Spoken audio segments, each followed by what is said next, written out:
Welcome to episode 32 of Anchored in Education. I'm E. Scott England, and Anchored in Education is the podcast dedicated to all things education. Educators across the world routinely engage in conversations surrounding fundamentals, concepts, and new ideas that improve this great profession. Sometimes we agree, other times we disagree. But at the end of the day, we are all anchored in education.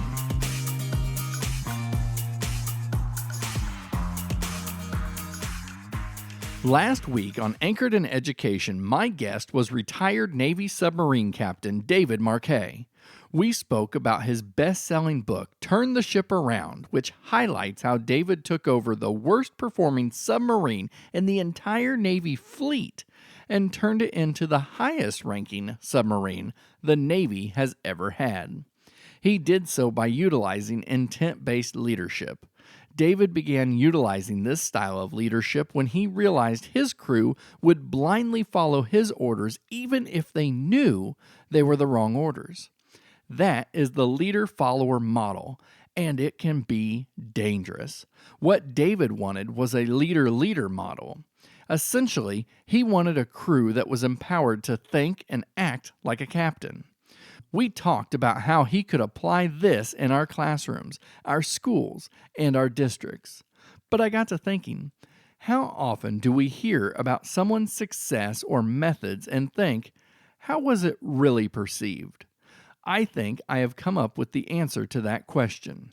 Today, I have invited Chuck Dunphy and Andy Worshek onto Anchored in Education to talk about what intent-based leadership looks like from the other side. What qualifies Chuck and Andy? They both served on the USS Santa Fe with David. They both are believers in what David talked about because they both have lived it. And they've agreed to share with us today more about intent-based leadership. Chuck, Andy, welcome to Anchored in Education. Thanks, Scott. It's great to be here. Thanks, Scott. Appreciate you having us. Hey guys, so I'm really thankful that you can come on today because last week my guest on Anchored in Education was David Marquet, and I have a feeling that you know this gentleman quite well. We talked about intent-based leadership, and we're going to get to that in a minute. But first, let's talk the Santa Fe. So before David took command of this sub, it was the worst-performing submarine in the fleet. In fact, last week, David even said that at the time, it was the laughing stock of the fleet. So can one of you or both of you speak to the climate and culture of the Santa Fe before David was reassigned? Yeah, I can do that, Scott. I think I'll go first, Chuck, if you're okay with that. Absolutely. So I was on board for 2 years before David arrived, and his comments are pretty accurate. We did not wear our Santa Fe ball caps anywhere because people laughed at the boat, and it was. Our retention was horrible. If people re-enlisted, they re-enlisted to get off the submarine. There was very little re-enlisting to stay on the submarine. The thing that I realized about it is the guys were starting to believe the negative that they heard about themselves. In fact, I'll tell you that the distance between the worst and the best, it really isn't that far. But when you're told over and over and over again how bad you are, people start to believe that. And I even felt like some guys quit trying because in their mind, it wasn't possible to be any better than to be bad. Sure. It was very, very difficult to work with. In fact, at that point in my career, I was actually thinking about being done with the Navy because I didn't see there was no light at the end of the tunnel. It wasn't ever going to get any better. If you got stuck on a bad ship, that was just it. So Andy, at that time when you were considering maybe being done, how many years did you have in? I had 13 years in. 13 years, and it was bad enough where you were considering actually just stepping away. Yeah, my wife and I had already started our plans to transition out of the Navy and try to go to work somewhere where I thought I might be valued. it was not a good time in my career. It doesn't sound like it. Chuck? So for me, I actually got to the Santa Fe a little after David got there. So some of these things had already started to change, but I came from a very toxic environment. Okay. I came from a ship that was it was top-down leadership. It was yelling and screaming. I had things thrown at me, when I gave answers that people didn't like. So when I got to the Santa Fe and some of these changes had already started to make effect, you immediately sensed something was a little different. There was a different feeling on the boat.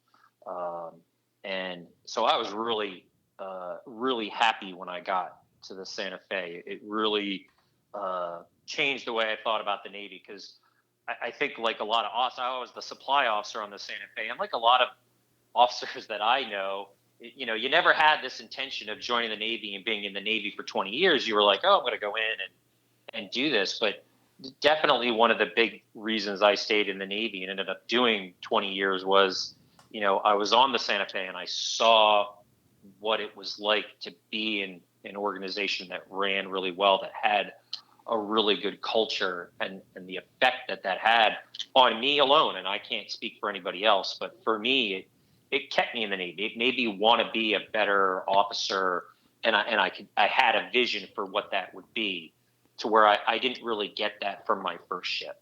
So you both have experienced the toxic work environments, and then we're now going to get to the flip side of that, which is the Santa Fe here in a second. But I mean, if I'm hearing both of you right, culture can make or break your experience and your ability to sustain in what you're doing. Did I get that correct? I would say absolutely. I would much rather work in a place where I'm happy. In fact, the research shows that a good culture has better performing employees than higher educated or even better trained employees. The culture makes all the difference. Absolutely. And I definitely, I'm with Chuck. I don't really want anything thrown at me. Yeah, that's not fun. All right. So David came on as the captain of the Santa Fe, and he decides the take control and give orders approach isn't going to work. Instead, he says every crew member is a leader, not a follower. But we know that the Navy was rooted in a leader-follower model. So how easy was it to accept the captain of the submarine now saying everyone on board has the authority to act as the captain would? It was it was liberating. It was liberating to have the captain say to us that, and I was his sonar chief, so I owned that system for him, but to have him ask me what I thought we should do with the system, or how it should be utilized, or how we should utilize our people, rather than being told what was going to be done, was incredibly liberating. And it allowed us to lead at every level on the submarine. And the level of leadership that you had was tied to your level of competence and clarity. So guys like me, the chiefs that had been in the Navy for longer than almost everybody else on board the submarine, we were freed to go do our work, where a brand new sailor, he was allowed to operate within his level of competence and clarity. And so that's what we did as leaders, was to grow more leaders, to build that competence and clarity so they could operate like that. And it was incredibly, incredibly liberating. It's the best word that I can find to describe what that 3-year period was like working with David. And so, Chuck, as we go to you on this, that environment you described, that toxic environment you described earlier, was that immediately before you came aboard the Santa Fe? Yeah, I mean, other than my training, my submarine training. So as a supply officer, I'm not a dedicated submariner. I am, supply officers in the Navy are more, we could be on a surface ship, then we can go to a submarine, then I could go to an aircraft carrier and kind of navigate through that. That's just our career path as supply officers. But, definitely it was throughout that entire tour on my previous ship, and I had lots of good times and made lots of good friends, but I never got rid of that. That culture never felt like it was, hey, we want everybody's input here. We need everybody's involvement. If you were the loudest one in the room, or you were willing to talk more, or you were willing to just kind of keep throwing stuff out there, you might do better. But there wasn't this environment of, let's come together on this. Let's start thinking about things in different ways. And even though I wasn't a submarine officer and a driver of submarines, I was still asked a lot about, what do you think about this, and how would you drive the submarine on this? And it was because I had a lot of experience driving a surface ship, and so now I was driving a submarine. So David had value.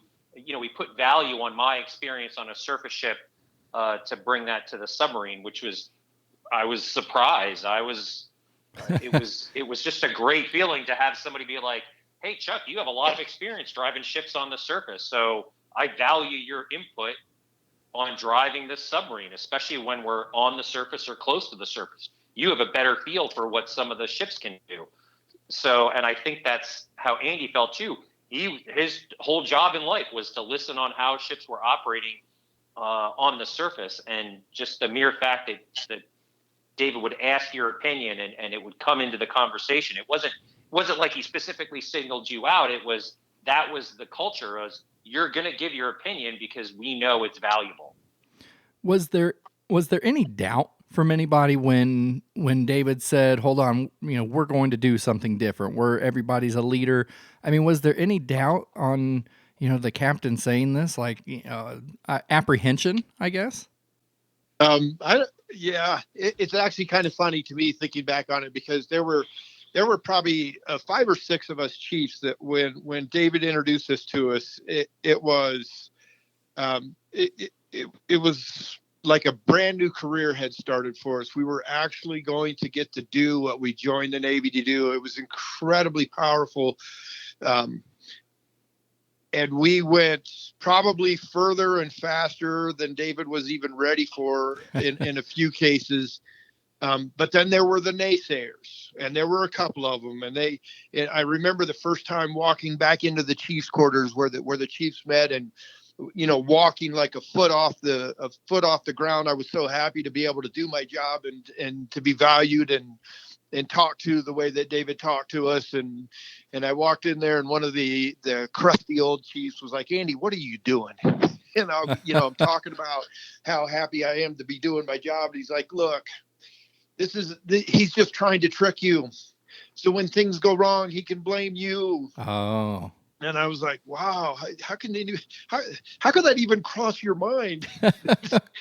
But there were guys that were, and I will tell you that voice existed in the back of my head too, that, every new boss always says the right things. How long is it going to take for David to change his mind on this? And, we went through a couple of incidents, and it was on the second incident where David responded the way that he said he was going to respond, treating us all as leaders. That was my real aha moment. And that was this guy's for real. This is for real. The next 2 years of my career could be incredible working with this guy, so much so that I extended and did 3 years with Wow. David. Now, David often says that if you came aboard the Santa Fe, it would be very confusing because, at least to him, he said you wouldn't be able to pinpoint the captain because he wasn't the one giving orders. From a crew member's viewpoint, what did intent-based leadership feel like? We ran the submarine. Yeah. And I think David's right. You would come down and you would walk into the control room, and in many control rooms, it would be the captain giving the orders and driving things. And it was us. It was us owning that and being allowed to own it and being trusted and talked to was incredible. Yeah, I totally agree. And then it was, lots of times, from the officer perspective, it was always, the person who speaks most, who sucks the most air out of the environment, tends to be the person everybody looks at. But on the Santa Fe, it was, everybody knew their job, and everybody's, you put your information out there. And if that decision was yours to make, you made it, and you put your information out there. And David was always very quiet in the background. And, you'd either get a nod from him or, hey, that sounds good. But everybody just kind of kept moving forward, and they kept putting their information out there. And it was, on a submarine and lots of ships, it's all about, I'm going to take this piece of information, this piece of information, this piece of information, put it all together. Well, because we were in this environment where we were all speaking out loud and we were all talking to each other, if you just were silent for a minute, you'd get a picture, and then you would kind of figure out, hey, this is how my piece of information comes in, or here's where my information is most valuable. And so you were starting to make those decisions on your own, and David just allowed that to flow, and I thought that was really powerful. And so he says that it took a few years for the full implementation to take effect, but that in less than 24 hours, you could tell a change in how men acted aboard the Santa Fe, and just overall beginning a shift in the climate there. So can you both help our listeners today understand the psychological ownership playing out with intent-based leadership? Yeah, and I remember the first 24 hours crystal clear. We were doing an exercise where we were going to go find another submarine and do what submarines do. And David had made this change on the submarine, and it wasn't an order. It wasn't a, hey, this is how we're going to do it.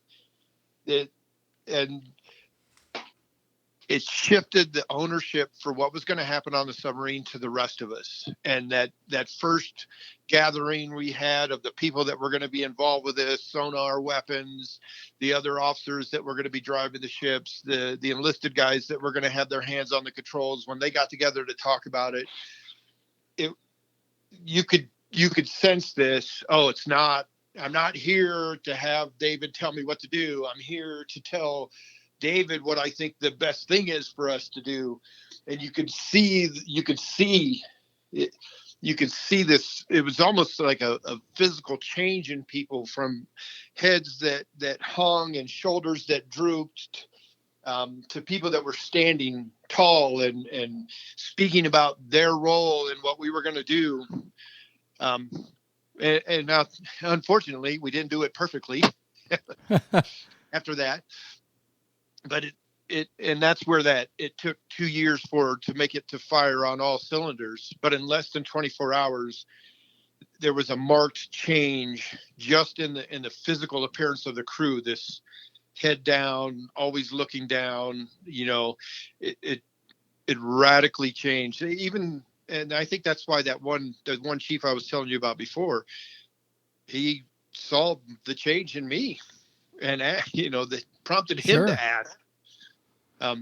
But I saw it with the whole crew, and it was, we knew that something was different. Hadn't quite figured out what it was, and it took a while to figure it out.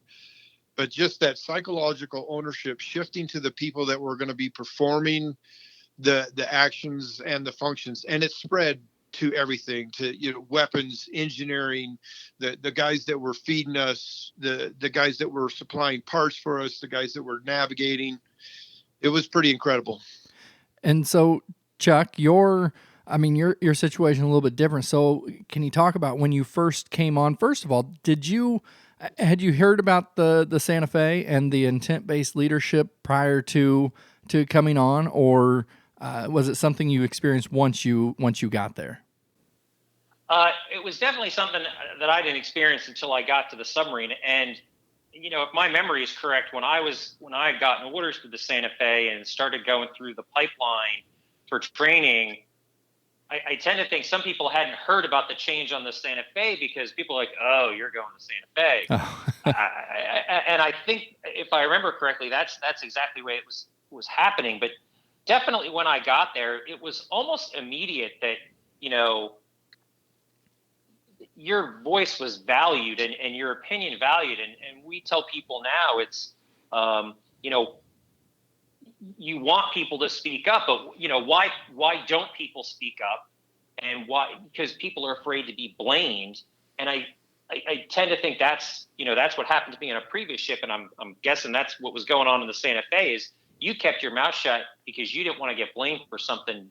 If you made a decision, and that environment wasn't there when I got there. It was, you know, your opinion was valued, and if you made a decision and it was the way you did it, you know, people move forward and either learn from a mistake, and everybody moved forward smarter. And that was the attitude, is you move forward smarter than you were before. So it was definitely palpable when I got there that this was different. And, you know, everybody wanted my opinion and they wanted me to speak up. And I'm like, I had never been on a submarine before in my life.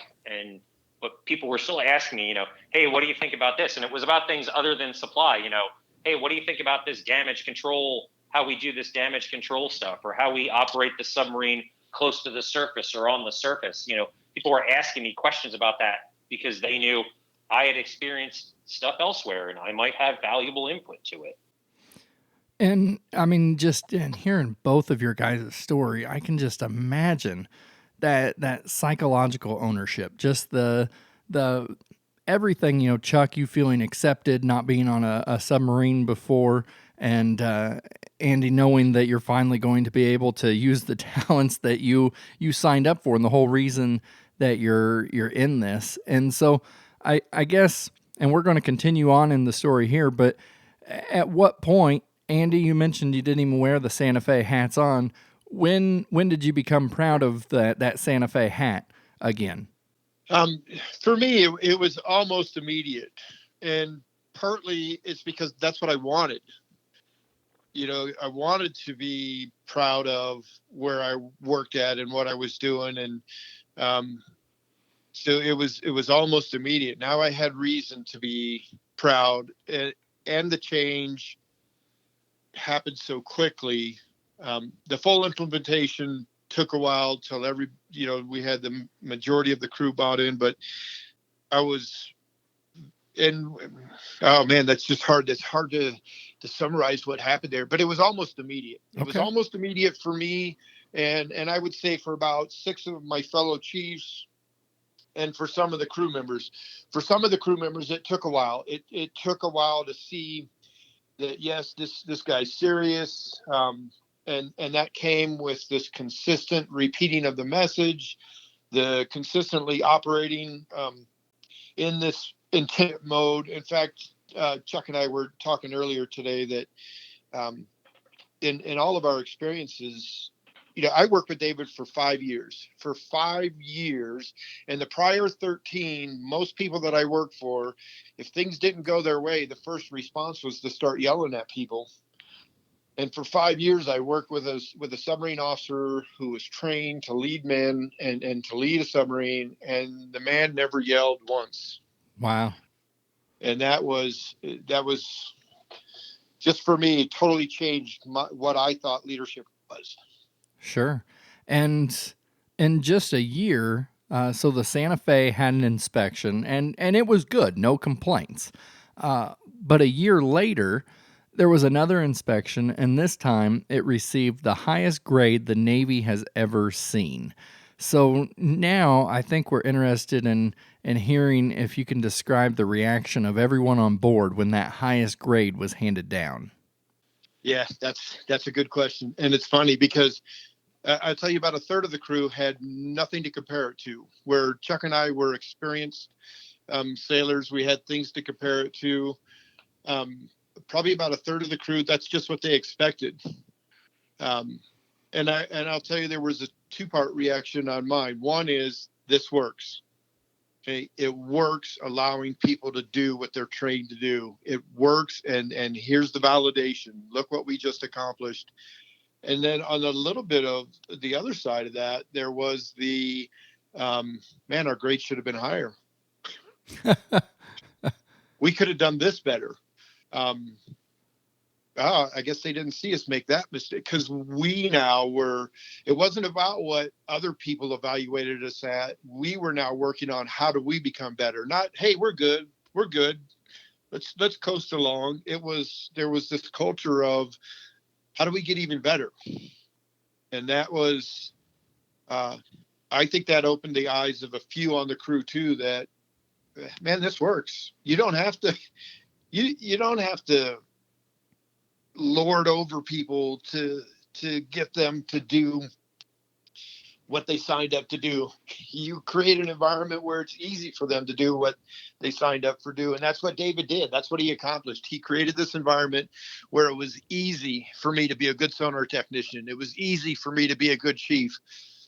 And it was easy for the crew to be good submariners. It was awesome. I guess the thing that I would add too is, lots of times on the ship that I was on before this, there was this whole workup to your inspection cycle, and you were doing all this training, all these things that you were doing to get perfect for this inspection.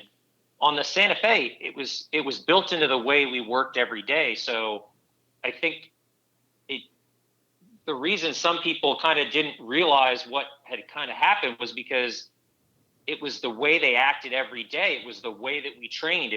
We weren't doing anything different, or we didn't cram, for weeks before. I mean, yeah, okay, we polished the ship up a little bit more. We made sure we swept the deck, and was everything clean and everything. But I don't think, as far as processes were concerned, and the way we talked to each other and the way we did things had to change, because everybody was used to kind of getting all that information out there, and it allowed us to all process, and we had really good clarity on what was going on. And so I think that had a lot to do with how people reacted, and that it was, we can do better because we were our own best judge of how we were doing. And we were probably harder on ourselves than anybody else would have been. What I'm hearing you say, Chuck, is that, anytime that we know an evaluation is coming up, where we could put on a dog and pony show. But what you're saying is the Santa Fe was not a dog and pony show. That was business as usual aboard that submarine. And it just so happened that was the day that the evaluation was occurring. And it continued on because that was now the culture of the Santa Fe. Yeah, that's the way I saw it. I mean, that's the feeling that I got. Sure. Now, so you both have talked about how you have witnessed the powerful effects of intent-based leadership on a submarine, but I'm curious as to whether or not it has changed how you approach many different things throughout your life, both in and out of the Navy. Yeah, I will tell you, Scott, that it radically changed what I thought leadership was, and it changed the way that I led in my subsequent commands. And I went on to be the chief of the boat of another submarine, and the command master chief of the Navy's overseas network, and it radically changed how I treated my sailors, my officers, and my fellow chiefs. When I left the service and went to work for an accounting firm, it changed the way I talked to the leadership there. In fact, I remember the first time telling the managing partner what I intended to do. He wasn't sure what to do with that because they were used to telling people what to do. Yeah. But it even changed the way I talk to friends and family. I don't tell my children what to do. We have a conversation about what they think, which is how David led on the submarine. I can offer my advice and my experiences to them, but they own the issues because they aren't being told to execute what Dad says to do. They're coming up with the solutions, but I'm always there to help, just like David was always there to provide the guidance. He was always the captain. There was just times on the submarine when it would be hard for you to find him because we were doing what he would be doing. Sure. Well, I'd echo the same thing. I mean, that really drove the way I led people throughout my Navy career. After the Santa Fe, and it wasn't always perfect.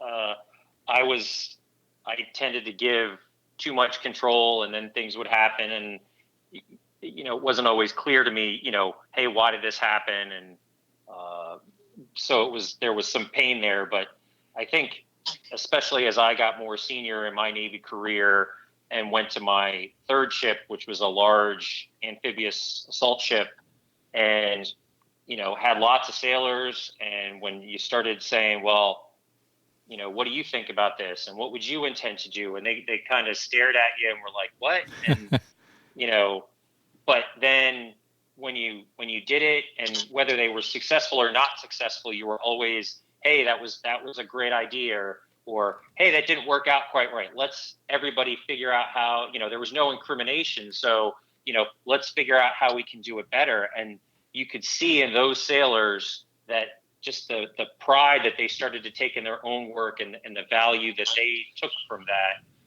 it was pretty powerful. And then kind of unlike Andy, I straight from the Navy to here working with David. So it was pretty neat coming back and getting into this environment again, and having this be what I do now. It's been exciting and really rewarding. Well, absolutely. And so before we go, I have now spent 2 weeks of Anchored in Education talking about intent-based leadership in the Navy. But I feel this is important for educators to understand, no matter if we are in the classroom, if we're a classroom teacher or a principal or a superintendent. Is it not true that stepping back and giving control to those below you, making them equal, making them leaders, has the ability to empower those who previously didn't see themselves as leaders?